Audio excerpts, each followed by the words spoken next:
On this channel, I typically talk about making comics, and sometimes I talk about comics and manga and different things that inspire me, or just talking about drawing in general. What I don't typically talk about is some of my other art that I make, and I make this under other aliases, and it's really not that big of a secret or anything like that, but I don't typically share it here. And I wanted to talk about a video that I made recently where I document how I even make some of this crazy looking art. And it's what you can see in front of you, and it is titled When It Finally Happens to You Again. And I just wanted to have something to point at whenever people ask me, how do you make that?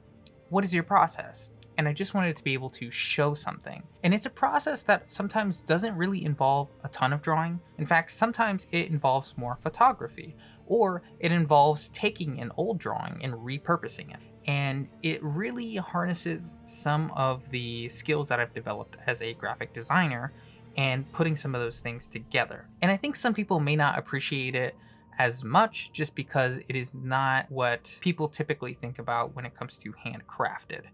And that's okay.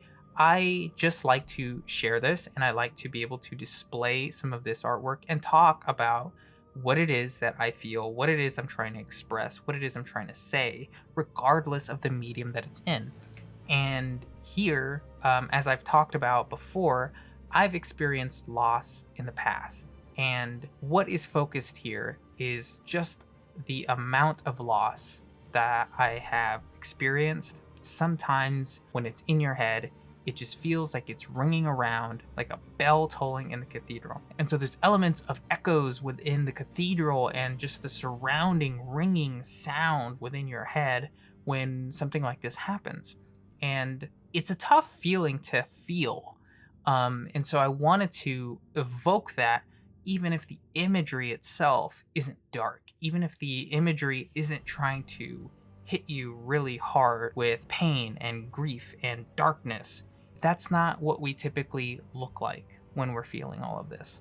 Sometimes when we're in our hardest moments, we're still smiling, we're still going around, we're still seeing some people. And even when our minds are elsewhere, we still feel it and we still hear it. So that's what I was thinking when I made this piece, and I'm excited to show it. And if you are interested in seeing more things like this, leave a like or a comment.